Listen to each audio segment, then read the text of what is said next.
Hi, welcome to High Road. My name's Andrew, and in this episode of building my first guitar, I'm going to be radiusing the fretboard.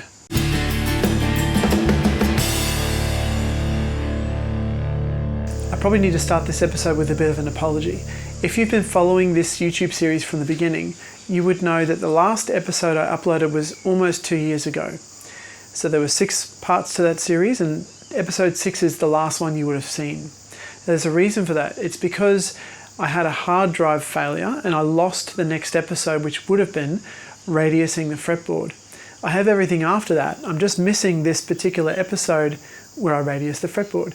So I'm actually coming to you now from 3 years in the future from when that was filmed, 2 years from when the last one was uploaded, and I'm building my second guitar. Now this neck is actually up to the exact same stage that the other one was up to at the end of episode 6. So I'm going to actually refilm that footage on this neck and show you that process for this one episode. And then the episode after this, I'm going to go back to the original footage and you're going to see me continue on with that project from there. So that's why everything looks different. That's why this is not the same neck that you've been seeing up until now, but everything you see me do to it will be relevant to that video series. Okay, so this neck is basically identical to the one that you've been seeing so far in the video series, except that the headstock is not going to be a Fender style headstock with 6 tuners on one side. It's going to be a bit more like a Gibson headstock with 3 tuners on each side, arranged in kind of a Paul Reed Smith kind of a straight string pull design. That's the only difference, but that's not relevant to this video. In this video, all we're going to be doing is radiusing this fretboard into a 12-inch radius. So as you know, I'm using my Maton 808 as a reference for everything I'm doing on this guitar. So what I'm aiming for here is to match the exact width of the fingerboard along the edge of my guitar. I want it to match the same as what's on this 808, so that when I look down at the neck, basically everything looks the same. It's a familiar sight. So I'm going to measure the width of the edge of the fingerboard here, the black stuff, the black border, and I'm going to try and match that on my neck. Okay, so just once again comparing to my Maton, we're looking at trying to match a fingerboard edge of about 5 mil, maybe 4.75 millimeters at the nut end, and at the 14th fret or so. Now on this guitar, it's actually wider up here. It's actually something like 5.3 mil, which is unusual. That should be thinner, because as the fretboard widens, the edge of a radius fingerboard will be thinner, which I think I alluded to that in a couple of episodes ago. I believe it's like that because Maton have probably chosen to ramp the fingerboard up at an angle to compensate for the height of the bridge saddle up here on an acoustic guitar. My fingerboard's not going to do that. Mine's going to be more of a traditional fingerboard like you would have on an electric guitar. The fingerboard will be all one width down the center, which means that the edges are going to get thinner as the fingerboard widens due to the radius on the fingerboard. So that's one aspect I'm not going to copy from my acoustic. I'm just going to take my reference point from the measurements at the nut end. So here's my fingerboard, currently completely flat, no radius on it at all, and I've got excess material here that has to be sanded away. So if we look at what I've got currently, it's about 7.7 millimeters. So that means that I need to remove almost 3 millimeters of material from the edge of the fingerboard. The center of the fingerboard will be less than that. It'll probably be closer to 2, but here on the edge it'll be about 3 millimeters of material. So one thing I've learned in building my first guitar the first time round was the importance of having a flat sanding surface. You might remember I didn't have a proper flat sanding surface, so I tried to build my own using a series of straight edges with MDF clamped down on top of it, and it wasn't always successful. So what I've done, I've actually gone to a kitchen benchtop place and I've got them to cut me a piece of granite benchtop here, which is 1 meter long and 15 centimeters wide. And this is very, very helpful for getting pieces like this, sanding everything nice and flat and smooth. So this has been a really great addition that I didn't have the first time round. and if I'd had it, I think things would have been a lot easier. So I'm going to be using this.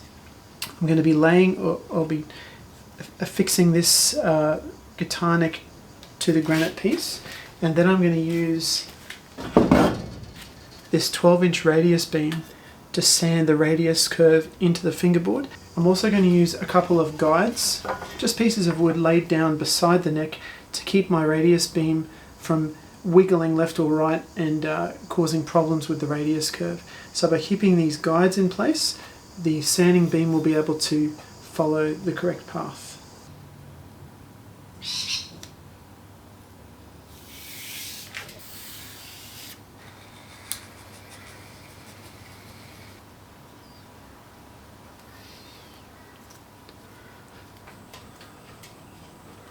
Okay, there we go. Everything's clamped and fixed in place.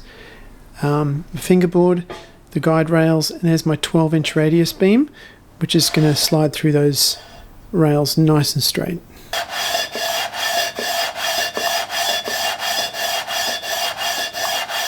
You can see there it's taking off the edges of the fingerboard first.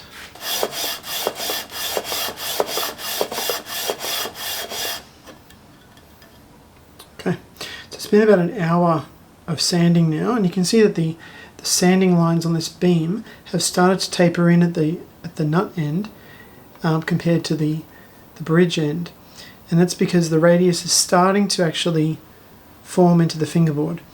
So we're making progress, but as you can see, there's a lot of space in between these two lines, which has the sanding beam hasn't even touched that middle area yet. So as the outside edges slowly come down, the middle area will start to come in contact with the sanding beam. But this is a very time-consuming process, as you can imagine. I've been at this for about an hour, maybe more so far, so this could take you half a day to get a fingerboard properly radiused, just sanding back and forth by hand, maybe even more in my case, because I need to actually take quite a bit of material off in addition to just the radius itself. Now, there are faster ways to do this. You can get a special kind of router sled, which will actually allow you to have a router carve a radius into the fingerboard. They're quite expensive. I would like to get one day, but I don't have one yet. They're a little bit risky though, because a router is a very powerful tool, and if you don't have it set correctly, you can end up taking off way more material than you meant to, and then the whole neck's ruined. So at my level of experience, I like stuff like this, which is slow and careful, because it gives me time to correct something if I'm going wrong. So if something's out of line, or if I'm taking too much off on one side or another, or maybe I'm putting asymmetrical pressure as I'm sanding, I've got time to fix things and do something about it by doing it by hand. So that's my preference at this stage. But there's certainly faster ways to do it, and maybe I'll upgrade to one of those methods in the future.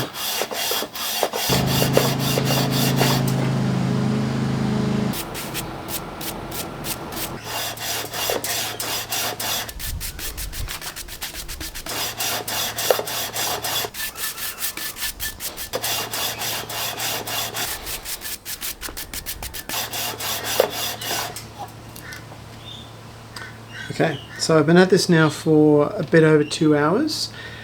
I've measured the fingerboard and it's gone down by about 1 millimeter. And you can see here from the sandpaper that the radius is really starting to form into the fingerboard. There's still a bit of a slender center line that hasn't quite formed yet, but it won't take too much longer. Now, I said before this is a slow process. I reckon this is probably going at about 0.5 millimeter per hour. And I need to take off almost another 2 millimeters from this, so it's looking like it could be another 4 hours, half a day or so. It's really slow. I really think I need to invest in a better system, but at the moment this is all I have. Okay, it's been about 3 hours now, and you can see that the last remaining area of the fingerboard is this sort of section, this little triangular section from about the 14th fret and back. So that area there hasn't actually touched the sanding beam yet, and it won't touch the sanding beam until all the rest of the fingerboard, this area here, goes down by another 0.5 millimeter or so. Once that happens, the entire fretboard will be 12 inches radius, but it'll still be too thick. So I've probably got another 1.5 millimeters left to go in total. 0.5 mil to get the radius done, and about another 1 millimeter of material to remove. Hopefully all that will be another 3 hours or so.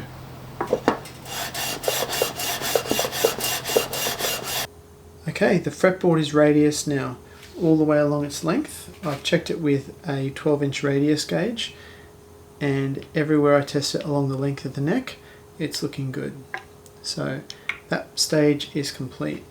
So the next step, before I take this down to its final thickness, is to address the fret slots. I don't know if you can see here, but one of the frets is starting to disappear. Let me show you close up.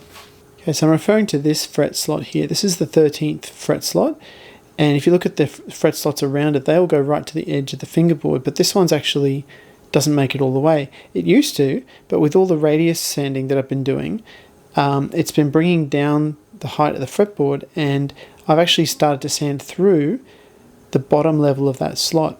So if I keep sanding, this is going to slowly disappear towards the center, and so will others as well. So that means that I've taken off enough material to actually reach the bottom of that fret slot.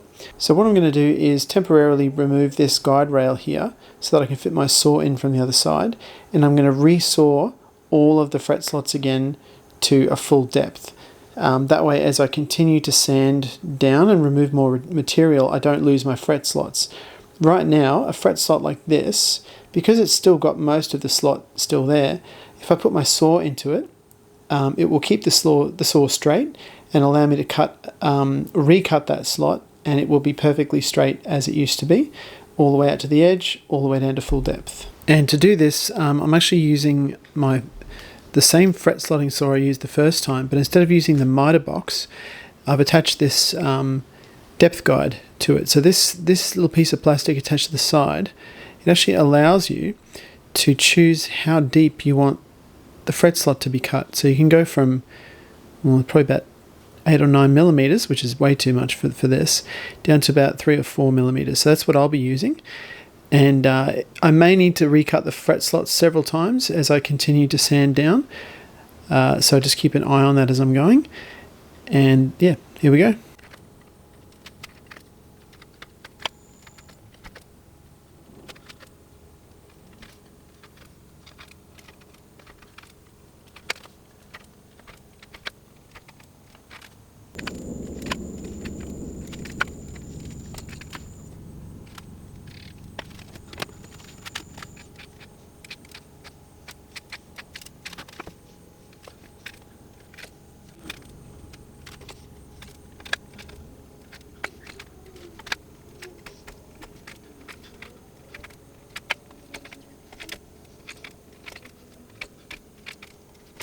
Okay, there's the newly cut 13th fret all the way to the edge, and I'm ready to start sanding again.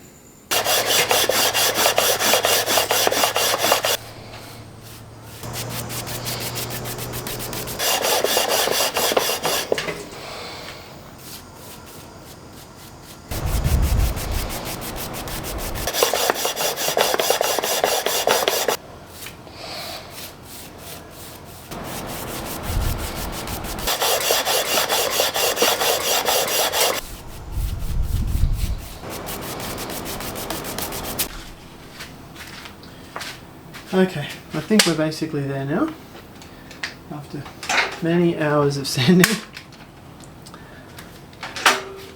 Let's measure it.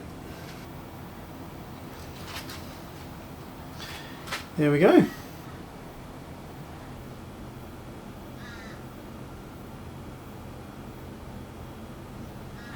Well, as you can see by how I look right now, that's a lot of hard work. It's about 38 degrees in this shed. Middle of summer. It's about 100 degrees in American Fahrenheit, and it's taken hours and hours and hours to sand that fretboard down to the right thickness. Definitely a very slow process, and like I said, I'm not sure I'll do this too many more times. I think I'm going to have to invest in a radiusing router sled. You know, it just makes the whole thing so much more easy and quick, but I haven't been able to afford one of those yet, so that's probably my next investment. I did want to show you this with a sanding beam though, because this is affordable. These wooden ones, you can get them very cheap. They're plentiful on Amazon or StewMac or anywhere really. But these long sanding beams, they work just fine. It just takes time. Now, after this episode, you're going to return back to the regular timeline where you're going to see me put the fret markers and side dots in, and you're going to see me make some pretty big mistakes and try to fix them as well. So thanks for watching this. Again, apologies it took so long to get this episode to you, and I hope you enjoy the rest of the series. As always, if you want to learn how to make music, record music, and build musical stuff, start now by subscribing below, and I'll see you in the next video. Bye for now.